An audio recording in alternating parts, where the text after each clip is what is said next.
안녕하세요. 세무사 엄마입니다. 금융 문맹 탈출. 오늘은 조세 부담률이라는 용어예요. 조세 부담률, 국민 부담률, 그리고 맨날 말하는 그 OECD와 비교해 보는 거, 그리고 신문 기사까지 이렇게 같이 보겠습니다. 조세 부담률.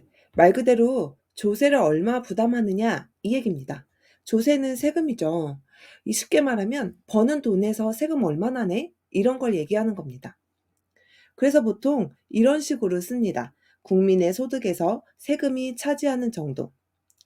그런데 이 소득이라는 게 뭘까? 이거를 얘기할 때는 조금씩 다른 경우가 있어요. 대부분 GDP를 사용하는데 가끔 GNI를 사용하는 통계도 있거든요.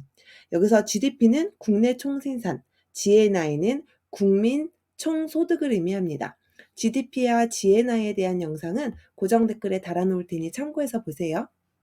그런데 사실은 우리가 GDP를 사용했냐, GNI를 사용했냐, 그래서 이게 통계가 달라졌느냐, 이런 걸 아는 것도 물론 중요하겠지만, 그것보다는, 이 조세 부담률이라는 게 무슨 말이고, 어디서 어떻게 사용하는구나, 이걸 아는 게 더 중요할 것 같아요.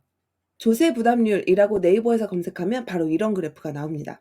21년 기준으로 22.1%라고 하네요. 그래프 모양을 보면 여기 2015년을 기준으로 조금씩 올라가고 있구나, 이거를 알 수 있어요. 이 그림은 신문 기사에서 캡처한 겁니다. 각 정부별로 정권을 시작할 때, 정권이 끝날 때 이렇게 조세 부담률이 나와 있어요. 그리고 오른쪽은 평균값이에요. 그래서 현재 윤석열 정부는 진행 중이니까 바로 전 정권을 살펴보면 2017년에 18.8%였던 조세 부담률이 임기 마지막에는 22.1%가 되었고 평균은 20.1%다. 이걸 나타내는 표입니다. 그래서 이 평균을 보면 이런 식으로 쭉 변화했구나를 알 수 있죠. 그런데 그 옆에 보면요. 국민 부담률이라고도 보이실 거예요. 이게 뭔지 같이 보겠습니다. 국민 부담률은 해외와 비교할 때 더 많이 쓰입니다. 우리가 제일 많이 말하는 게 OECD 국가에서 몇 위, OECD 국가의 평균과 비교했을 때 얼마, 이런 식으로 얘기를 하죠. 이 국민 부담률이라는 거는 조세에다가 사회 보장을 부담하는 것까지 같이 더한 겁니다. 그러니까 쉽게 말하면 국민연금, 건보료 이런 것들이 이름은 세금이 아니지만 사실상 우리가 세금처럼 느껴지는 거잖아요. 그래서 진짜 세금에다가 그런 사회 보장 비용까지 더한 것을 국민 부담률이라고 합니다. 실질적으로 국민은 조세 부담률보다 국민 부담률이 더 와닿을 거예요. 그래서 이런 걸 조세에 준한다라고 해서 준조세 이렇게 부르거든요. 2021년 한국경제원에서는 OECD와 무언가를 비교하는 보고서를 냈는데 그때 사용한 게 국민 부담률이었습니다.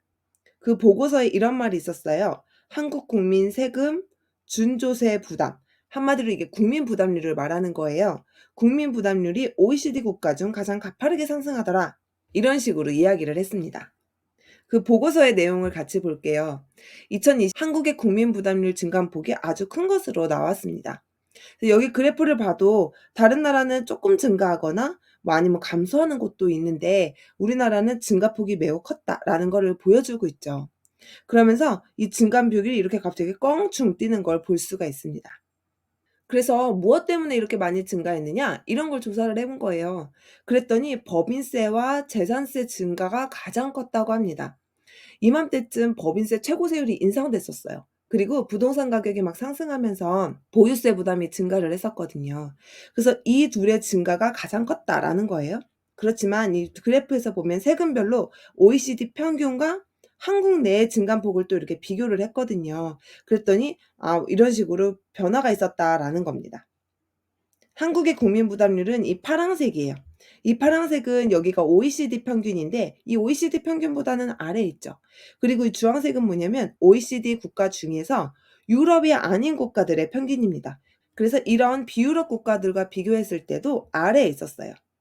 그러다 이게 점점 증가를 해서 지금은 비유럽 국가보다는 위로 올라간 상황입니다. 진짜 세금 때문에 못 살겠다. 건보료가 무섭다. 이런 얘기가 진짜였던 거죠. 한국의 조세 부담 증가가 OECD보다 2배가 빠르다라고 얼마 전 기사에도 나왔습니다. 한국의 조세 부담률 상승 속도가 2010에서 2021년 경제협력개발기구, 즉 OECD죠. OECD 회원국 평균보다 2배가량 빨랐던 것으로 나타났다. 여기도 비슷한 이야기를 하죠. 이때 소득세, 법인세 최고세율이 인상했고 종부세 중과 등 각종 부자 증세가 이뤄진 결과다. 세금의 공적연금과 사회보험 납부액까지 반영한 국민 부담률도 빠르게 높아졌다라고 이야기를 하고 있습니다. 공적연금이라고 하면 우리가 가장 생각하기 쉬운 게 국민연금을 말하는 거고요. 이 사회보험 중에 대표적인 게 건보료죠. 그래서 무슨 우리가 사대보험 얘기하는 그런 거를 말하는 겁니다. 그래서 그런 거를 다 더한 국민 부담률도 빠르게 높아지고 있다라는 거예요. 이때가 4월 기사인데요. 4월 23일 국회 예산정책처의 2023 대한민국 조세, 여기에 따르면 한국의 조세 부담률은 17.2%였는데 2021년에 22.1%로 높아졌다라는 거예요. 그러면서 OECD 38개 회원국 평균보다는 낮아요. 그런데 증가율은 4.9%포인트로 2배 이상 높다. 한마디로 지금 빠르게 증가하고 있다. 이 얘기를 하는 겁니다. 그래서 여기서도 이렇게 나오죠. 세금 외에 국민연금과 건강보험 납부액까지 합한 국민 부담률은 2021년에 거의 30%에 육박했다고 합니다. OECD 평균은 34.1%니까 그것보다는 낮은데 이 평균과의 차이가 점점 축소됐다. 즉 평균에 아주 가까워지고 있다는 거죠. 사실 국민연금과 건강보험 같은 거는 엄밀히 말하면 세금은 아니지만 내는 사람 입장에선 세금이랑 똑같이 느껴지는 게 사실이죠.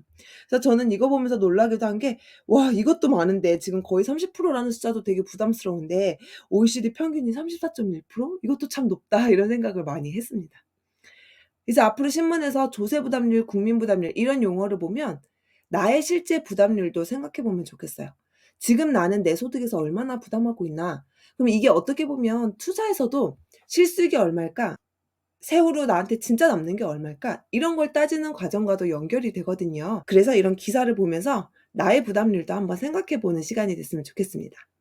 우리 오늘은 조세 부담률, 국민 부담률 이런 용어를 보면서 OECD와 비교도 해보고 신문 기사도 같이 봤어요. 금융 문맹 탈출까지 함께해요. 감사합니다. 세무사 엄마였습니다.